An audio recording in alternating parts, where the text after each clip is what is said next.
श्रीपाद राजम शरणम प्रपद्ये. अध्याय 36. वेदांत शर्माचा वृत्तांत. मातंगीची उपासना. मी आणि धर्मगुप्त आम्ही दोघांनी श्रीपाद प्रभूंकडून बक्षिसरूपी मिळालेले पैंजण घेऊन प्रवासास सुरुवात केली.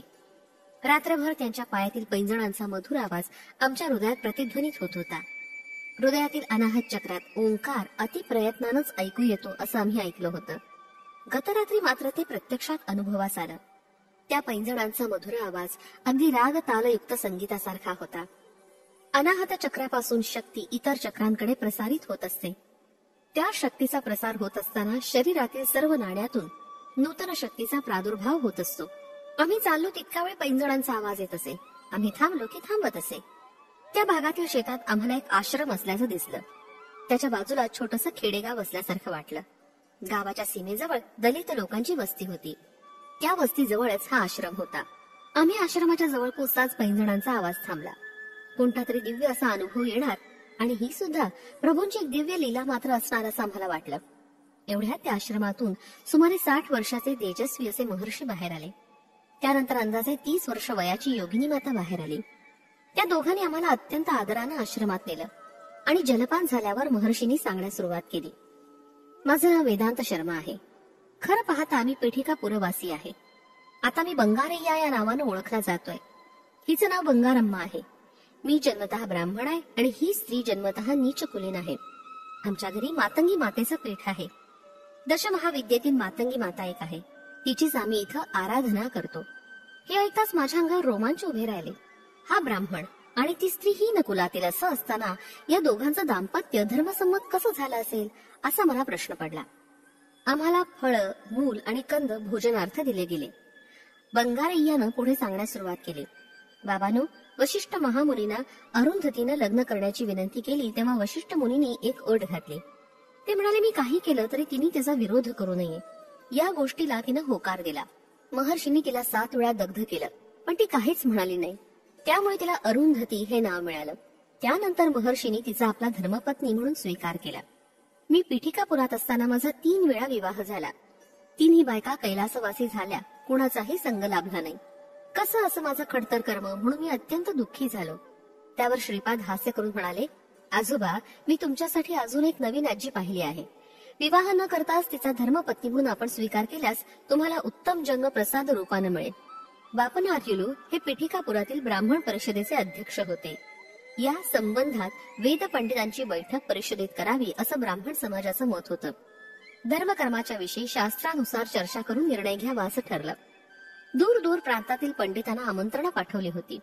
कोणाकोणाला बोलवावं हा कार्यभार माझ्यावर सोपवला गेला. श्रीपादांनी उपनयन संस्कार झाल्यावर इतर मुलांप्रमाणे वेद पठण केलं नाही. आजोबांजवळ किंवा त्यांच्या वडिलांसमोर त्यांनी कधीही पाठांतर केलं नाही आणि केलेलं सांगितलं नाही. परंतु कोणी परीक्षार्थ काही विचारल्यास श्रीपाद पटकन त्याचं उत्तर सांगत. बापनार्यांचे सर्व वेदांत श्रीपादांना येत होते. एवढंच नव्हे तर वेदांत आणि त्यातील रहस्यमय गूढार्थ तर श्रीपादांच्या हातचा मळ होता. एकंदरीत श्रीपाद विद्वान पंडितच होते. त्यांना सुद्धा परिषदेत बोलावण्याचा निर्णय मी घेतला. ब्राह्मणांचा उद्देश वेगळाच होता. अप्पळा राजूंना आणि बापनार्यांना कुळातून बहिष्कृत करावं असा निर्णय ब्राह्मण सभेनं दिला.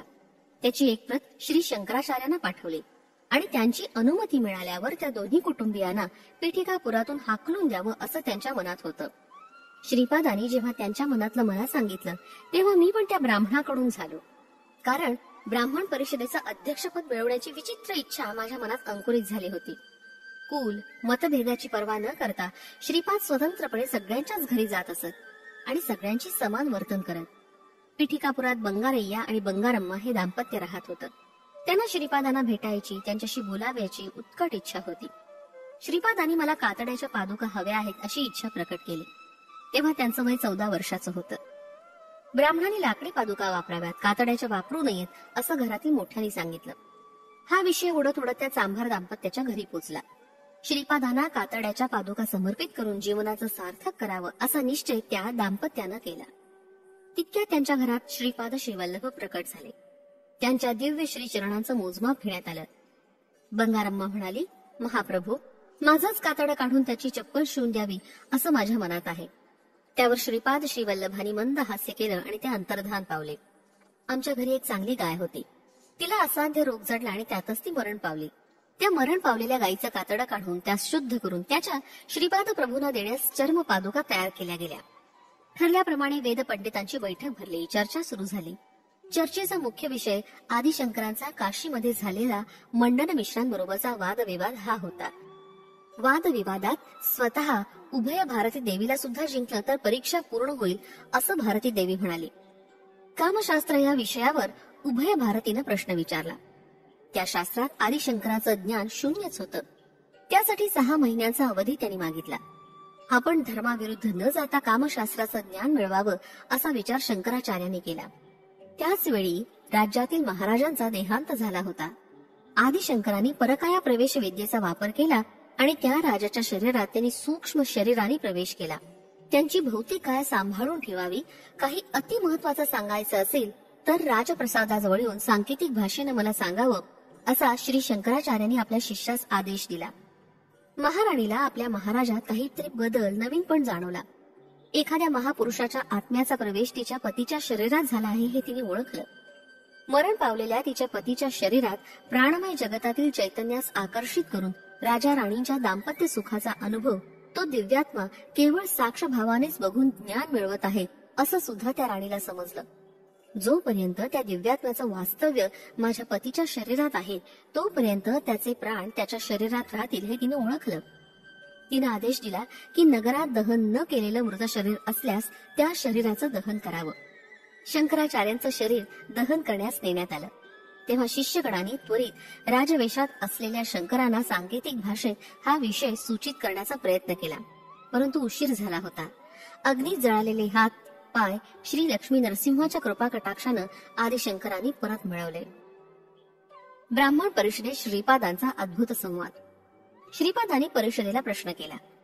आत्मा हा एका शरीरातून एका वेळेस ते शरीर सोडल्यानंतरच दुसऱ्या शरीरात प्रवेश करू शकतो असं तुम्ही सांगता, पण मी तुम्हाला एक प्रश्न विचारतो. आत्मा एकाच वेळी 3-4 शरीरातून 3-4 जन्मांचं कर्मफळासहित अनुभव घेऊ शकतो का?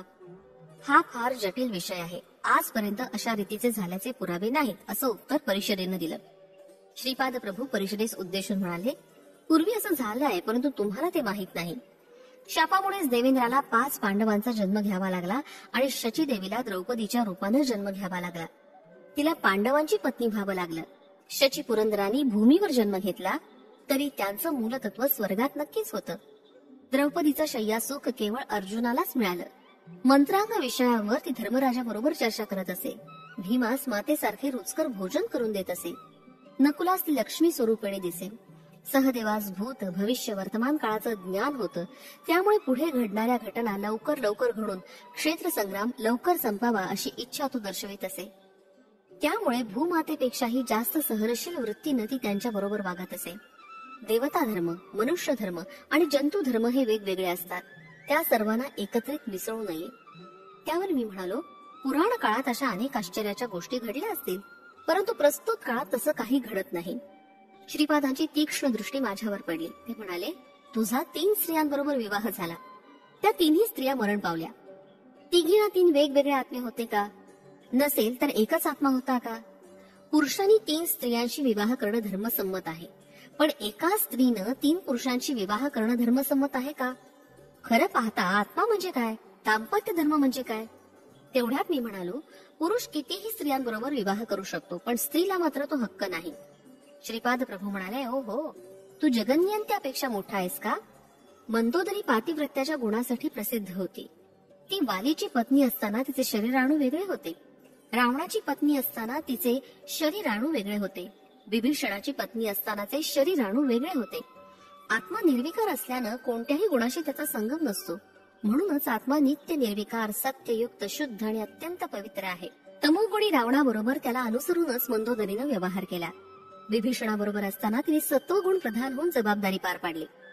मी निरुत्तर झालो, पण थोडा वेळ विचार करून म्हणालो, तुम्ही सांगितलेल्या गोष्टींचा स्वीकार केला तर बहुपतित्व स्वीकारावंच लागेल. यावर श्रीपाद म्हणाले, हे कलियुग आहे. इथं कितीतरी निरनिराळ्या अवांतर जातींचा आविर्भाव होत असतो. पशुपक्षी, वृक्ष, कृमी, कीटक मानव जन्मास येत आहेत. त्यांच्या त्यांच्या स्वभावानुसार निरनिराळी नाती जुळत आहेत. धर्माविरुद्ध नातं जुळलं असता अवांतर कुल निर्माण होतं. कलियुगांतात अशा कुलांचा नाश होणारच. हे अवांतर कुल असुरी शक्तीमुळे निर्माण होतं. त्यासाठी असुर ध्वंस करावा लागतो. एकदा असुराचा ध्वंस झाला असता त्याला परत जन्म मिळत नाही, परंतु एका असुराच्या जागी 10 असुरांचा जन्म त्या स्थानात होऊ लागला आहे. धर्मबद्ध संबंधच कायमचे टिकून राहतात. यासाठी सगळ्यांनी विधीनं कुलगोत्र वर्णाश्रम धर्माचं पालन करावं. दिव्यात्मांचा आविर्भाव तुरळकपणे होत असतो. त्यांचा आत्मा एकच असतो. त्या आत्म्याचा पुरुष रूपात आविर्भाव झाल्यास स्त्री रूपात त्याच आत्म्याच्या शक्तीचा आविर्भाव होतो. त्यांनाच दिव्य दंपत असं म्हणतात. असे दिव्यात्मे सृष्टीच्या आधीपासून ते अंतापर्यंत असतात. पराशक्ती आणि परब्रह्म हेच अद्वितीय स्वरूपात सायुज्य स्थितीत असतात. श्रीपाद प्रभू पुढे म्हणाले, आता बघ, वेदांत शर्मा नावाचा तूच ब्राह्मण होतास. बंगारय्या नावानं चांभार कुलात जन्मला आहेस. हे सारं एका काळीच घडलं. तुझी स्त्री शक्ती तुझ्या 3 पत्नी रूपानं चांभाराची स्त्री बंगारम्मा नावानं जन्मली. नुकतीच तुमच्या घरी मरण पावलेली गाय एकेकाळी तुझी पत्नीच होती. तुझ्या दिवंगत पत्नीचं चैतन्य आणि गोमातेचं चैतन्य प्रस्तुत बंगारम्मा या नावाच्या महान वनितेच्या चैतन्यात मिळून गेलंय. चैतन्य हे जिथून येतं तिथंच मूल चैतन्यात जाऊन मिळून जाणं हे निश्चितच. सृष्टीचं रहस्य अति गहन आहे. हे समजल्यास सप्त ऋषींची शक्ती सुद्धा अपुरी पडते. बंगारम्माचं शरीर बंगारय्यासाठीच नेमलेलं आहे. त्यामुळे हे काही धर्मविरुद्ध नाही. तू तिच्याबरोबर संसार कर. तिच्याकडून तुला शरीर सौख्य मिळणार नाही. मी हा निर्णय धर्मस्थानात बसून केलेला आहे. प्रकृतीमध्ये आल्यास प्रकृतीचा धर्म मर्यादा यांचं पालन विधिवत करावंच लागतं. आपल्या अंगावरचं कातडं काढून मला त्याची चप्पल शिवून देते असं बंगारम्मा म्हणाली. मी त्याला होकार दिला. ती बंगारम्मा जीवित असताना तिला नकळत तिनं गायीचा जन्म घेतला. तिला माहित नसतानाच ती तुझ्या 3 बायकांच्या रूपात जन्मली. तेव्हा चैतन्य 3-4 शरीरात विभाजित झालं. तेव्हा त्या प्रत्येक शरीरातील चैतन्याला मीच आहे असा भाव होतो. त्यातील एकत्व लक्षात येत नाही. कलौ पंच सहस्राणी जायते वर्णसंकरहा असं सांगितलं गेलंय. याचा अर्थ असा की कुलसांकर्य सांगितलेलं नाही, वर्णसांकर्यच सांगितलं गेलं आहे. कुलसांकर्य झाल्यास नीच जन्मास जावं लागतं. वर्णसांकर्य झालं असता नूतन शक्तियुक्त अशा नवीन जाती उद्भवतात. त्याच्या परिणामतः नवीन मानव जातीस दैवत्व लाभतं. या भूमीवर दैवत्व लाभलेल्या जाती उत्पन्न करायच्या आहेत. या ब्राह्मण परिषदेचा खरा उद्देश मला माहिती आहे. माझ्या आजोबांना आणि वडिलांना कुलातून बहिष्कृत करायचं त्यांच्या मनात ठासून भरलाय. म्हणूनच मी वेदांत शर्माला कुल बहिष्कृत करत आहे. आजपासून तुझं नाव बंगारय्या असं व्यवहारात येईल. सगळीच परिषद बुचकळ्यात पडली. एक ज्योती स्वरूप सगळ्यांच्या देखतच माझ्यामध्ये विलीन झाली. तेव्हाच श्रीपाद श्रीवल्लभ म्हणाले, तुमच्या डोळ्यासमोरच बंगारप्पाची आत्मज्योती वेदांत शर्मात विलीन झाली. हा ब्राह्मण एका चांडाळ आहे. हा निर्णय तुमचा तुम्हीच करावा. आम्हाला कुल बहिष्कृत करून त्यासाठी शंकराचार्यांची सुद्धा अनुमती मिळवण्याचा प्रयत्न तुम्ही केला. शंकराचार्य मला काय करतील? तुमच्याच डोळ्यासमोर मी आजोबांकडून किंवा आमच्या वडिलांकडून वेदाभ्यास न करता मी वेद उच्चारण करू शकतो. एकाच वेळी अनेक ठिकाणी दर्शन देऊ शकतो. शंकराचार्य माझ्या समोर आले तरी मला कशाची भीती? त्यांना त्यांच्या नित्य आराधित शारदाचंद्र मौळीश्वर या रूपात दर्शन देऊन त्यांच्यावर अनुग्रह करीन. तेव्हा तरी दुसरा कोणता मार्ग नसल्यामुळं माझा त्यांना देव म्हणून अंगीकार करावा लागेल. त्यांचा निर्णय तेव्हा तुमच्यासाठी दुःखप्रद होईल. क्षत्रिय परिषद, वैश्य परिषद तुमच्या निर्णयाला संमती देणार नाही. पौरोहित्य, कर्मकांड, दान, शिक्षा, दक्षिणा जर त्यांनी देण्याचं थांबवलं तर लेकरा बाळांसह तुमची दीन अवस्थाच होईल. मजबरोबर जर भांडण केलं तर सर्वनाशाचं मूळ कारण व्हाल. मी चतुराश्रमाचं धर्मपालन करावं असं सांगत आहे.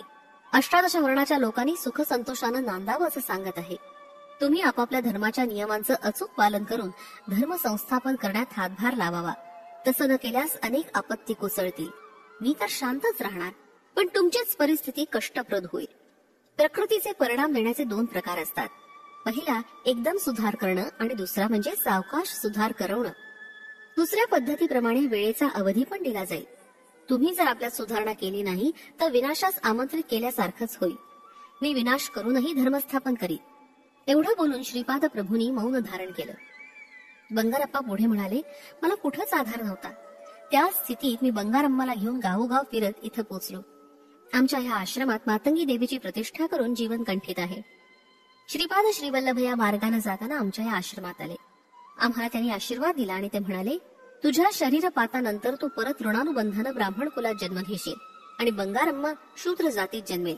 तेव्हा तुम्ही दोघं पती पत्नी व्हाल. तुम्हाला संतान पण होईल. त्या संतानास कुरुगड्डीत माझी सेवा करण्याची संधी लाभेल. सुखी भव. बाबा, हाच आमचा वृत्तांत आहे. आपण या प्रांतात याल. तुमच्याजवळ त्यांचे पैंजण आहेत. ते पैंजण घेऊन तुम्हाला चर्मपादुका द्याव्यात असा मला त्यांचा आदेश आहे. आम्ही मातंग मुनींची कन्या मातंगी देवीचे आराधक आहोत. या आईची आराधना केल्यास दाम्पत्य सौख्य चांगलं लागतं. हिला राजमातंगी, कर्णमातंगी वगैरे नावानं संबोधतात. एकदा श्रीपाद श्रीवल्लभांनी भौतिक स्वरूपात या आश्रमात दर्शन दिलं. त्यावेळी बंगारम्मा दूध गरम करत होती.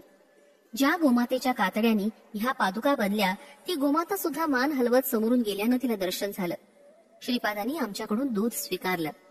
आम्ही पूजलेली मातंग देवीची मूर्ती तिच्या नावानं स्थापिलेल्या संस्थानातील औदुंबर वृक्षाच्या खाली अनेक गजांपर्यंत खोलवर जाईल आणि तिथं अनेक सिद्ध पुरुषांकडून तिची सेवा होईल. ते बंगारम्माला बोलवून म्हणाले, बाई, तुझा पती खूप अनुकूल आहे. पुढच्या जन्मी याच्याकडून तुला सर्व सुख लाभेल.